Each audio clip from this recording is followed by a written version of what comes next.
7h33, a impontualidade do Barão é um fenômeno.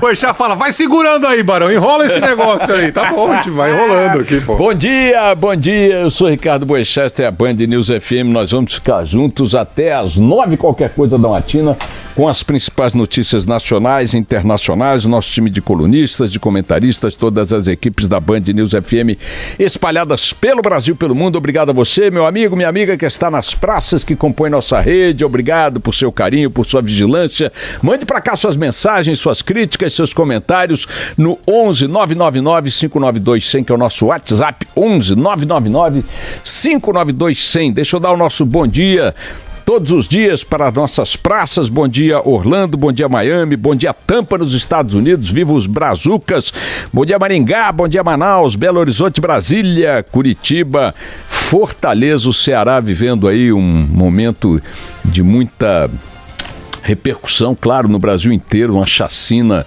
a segunda chacina, essa com 14 mortos, pedindo intervenção federal, ajuda federal, melhor dizendo, das Forças Armadas e tal, para cuidar de sua segurança. Bom dia, João Pessoa. Bom dia, Orlando, Porto Alegre, já Orlando duas vezes, Porto Alegre, Rio de Janeiro, Salvador, São Paulo, Vitória, bom dia, Luiz Megali, bom dia, Júlia do Ailib, Megali de volta à bancada do Café com o Jornal hoje, bom dia, bem-vindo, Megali, bom dia também para a nossa Fabiana Panachão no Band News TV. Você sintoniza agora as imagens do Band News TV ou da TV Bandeirantes e vai encontrar lá a figura do Megali, todo escanhoado, bonitão, de volta de férias, e também nossas imagens aqui dos estúdios da Band News FM em São Paulo, Morumbi, zona sul da capital paulista. Minha gente, hoje, essa semana e as próximas, muito provavelmente, serão marcadas ainda, não sei se as próximas semanas, o assunto talvez até tenda a sumir. Aliás, vou reformular aqui.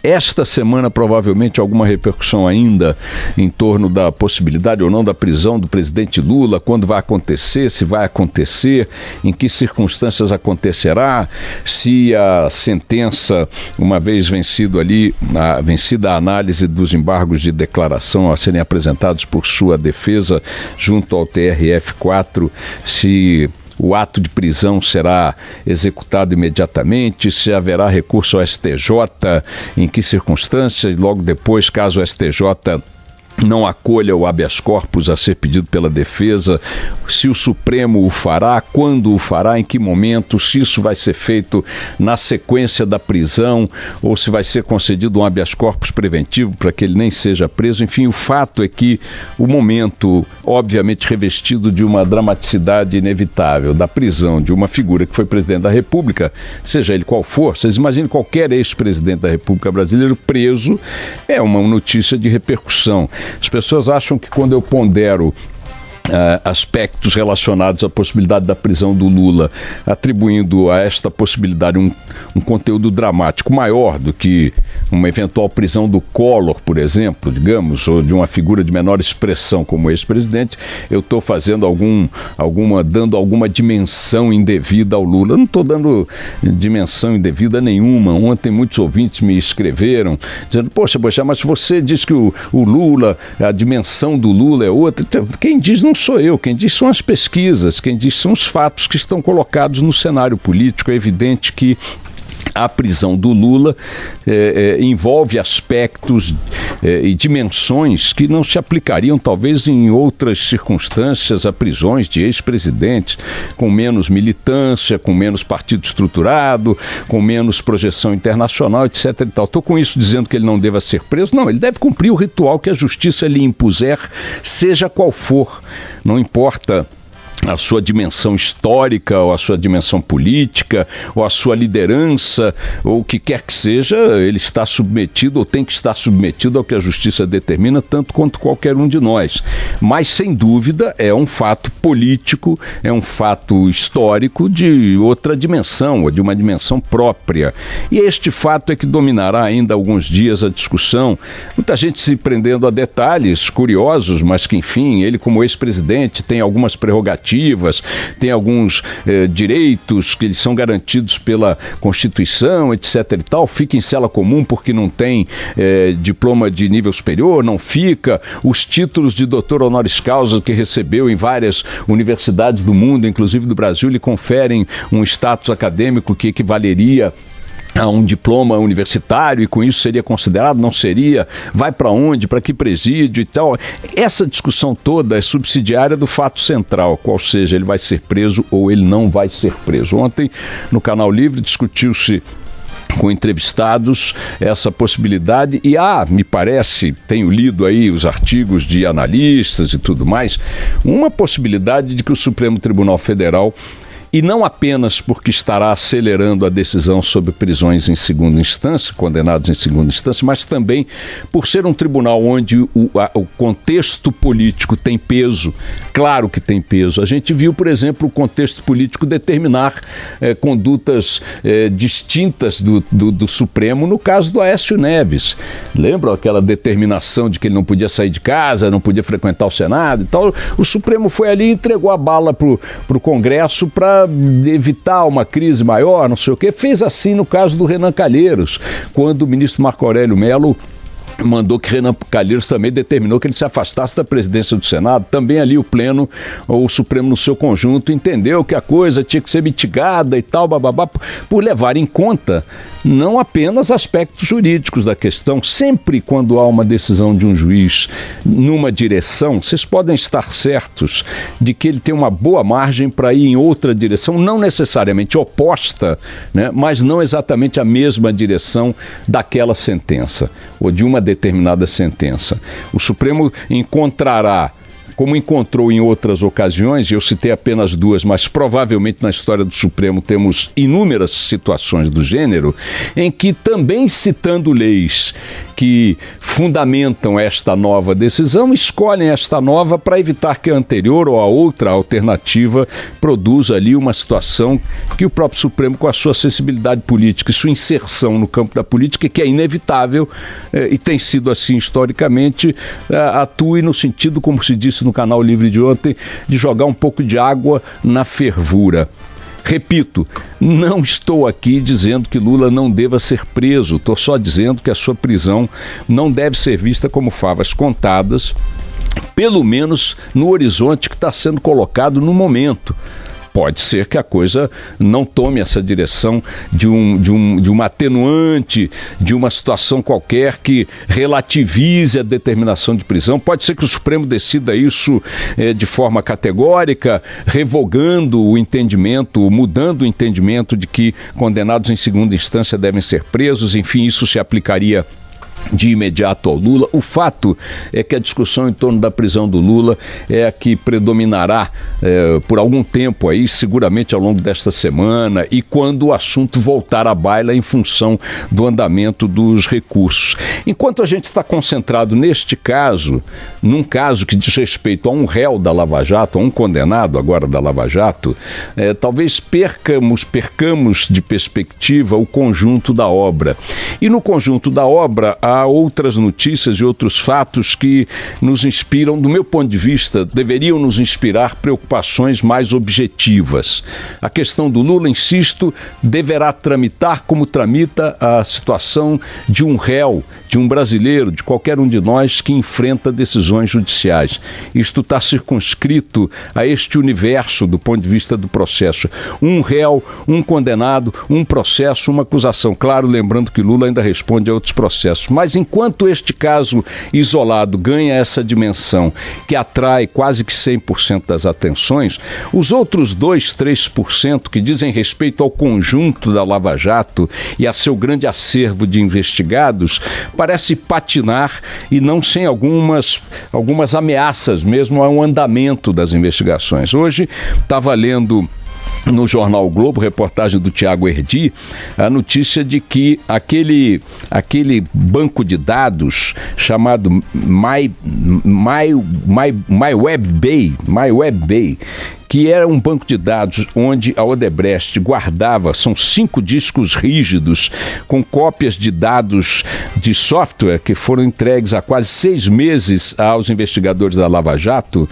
Eles permitiriam acesso a dados contendo, por exemplo, pagamento, programa de pagamento, códigos, nome de pessoas que receberam propinas, onde receberam, quando receberam, valores que receberam, cidade onde receberam, nome do destinatário e do intermediário, do doleiro usado para entregar esse dinheiro. Este MyWebDay, este conjunto de informações em 5 discos rígidos, diz hoje a reportagem do Globo, baseado inclusive em declarações do procurador Carlos Fernandes dos Santos, que é um dos chefes do Ministério Público no caso da Lava Jato, diz que esses dados estão praticamente perdidos. Chegou a se imaginar que poderia haver ali a quebra dos códigos criptografados que preservam estes dados em sigilo, mas passados 6 meses da entrega desse material, até agora, os técnicos da Polícia Federal, do Ministério Público, inclusive com a ajuda de técnicos de outras polícias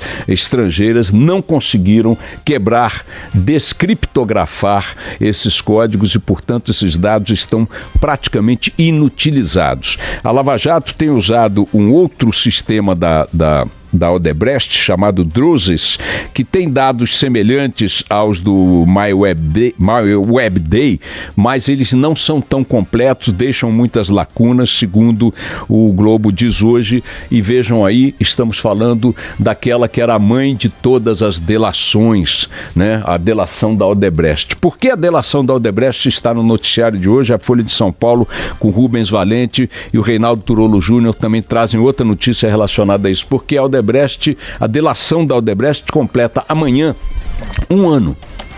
Então vejamos, temos a questão do Lula, que é uma questão referencial, uma questão emblemática, uma questão muito importante, ela é assim, referencial para todo o conjunto da coisa, do ataque à corrupção, às quadrilhas e tudo mais, mas temos o conjunto de fato da Lava Jato, que numa das suas mais relevantes delações, de umas mais relevantes investigações, patina com forte possibilidade de um prejuízo significativo às investigações pela perda desse material, que a Odebrecht, alguém da Odebrecht destruiu as chaves que davam acesso a essas informações e passados 6 meses parece que isso vai virar lixo mesmo.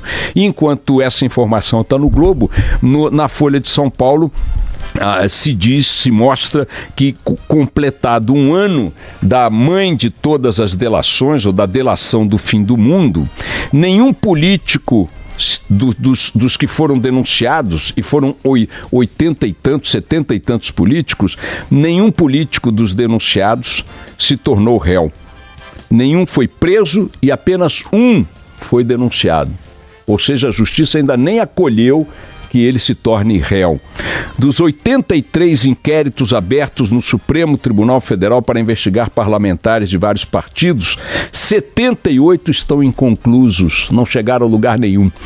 E 5 dos investigados, ou dos crimes relativos a eles, a parlamentares, já foram arquivados por prescrição de pena, ou seja, o tempo contou a favor da impunidade. Então, apenas para colocar, minha gente, na feijoada da semana, esse outro norte, amanhã a delação da Odebrecht faz 1 ano. E do ponto de vista prático, produziu nada em termos de punição. Não produziu nada sequer em transformar em réu que fosse um dos únicos políticos que tenham sido atingidos pelas delações. Tudo bem que se corra em relação a alguns processos, tudo bem que algumas figuras emblemáticas sejam conduzidas ao cadafalso, tudo bem que elas sejam presas e paguem por seus crimes, mas é importante a gente não ficar hasteando bandeiras de sucesso em meio a uma investigação dessa dimensão, com este alcance, quando pegamos um dos muitos ratos que pilharam recursos públicos no Brasil nas últimas décadas. As ratazanas, na sua quase totalidade, continuam aí livres, leves e soltas. Na quinta-feira eu conversei com uma das figuras centrais das investigações e ela me disse, olha, Boechat, a rigor nós não chegamos nem à metade daquilo que poderíamos chegar, ou que sabemos que temos que chegar, para considerar a Lava Jato uma operação bem-sucedida nas questões fundamentais que ela se propôs. Nem a metade, Boechat. Ainda falta muita coisa. O que tem de corrupção nos estados como subsidiária da Operação Lava Jato é uma brutalidade. Se formos olhar com lupa, todos os estados brasileiros, com poucas exceções, estão num cenário de corrupção sistêmica semelhante ao que se vê no Rio de Janeiro, ao que se viu no Rio de Janeiro. Então, é muita coisa ainda, muito chão ainda para se avançar. Se as pessoas e boa parte da sociedade brasileira se sentirem satisfeitas porque se chegou eventualmente a botar o Lula na cadeia, e eu insisto em dizer que isso ainda é um ponto de dúvida no horizonte, nós estaremos reduzindo a Lava Jato a uma operação que não tem nem de longe os méritos que a sociedade a ela atribui. É preciso olhar para a Lava Jato no conjunto de suas perspectivas e de suas responsabilidades históricas. Lula é uma fração do problema, ainda que a dramaticamente mais elevada, a mais significativa do ponto político. Mas sentir-se consolado, satisfeito, saciado porque Lula foi atingido e vai para a prisão é uma bobagem em relação a quem quer de fato enfrentar a corrupção no Brasil. Vamos lá.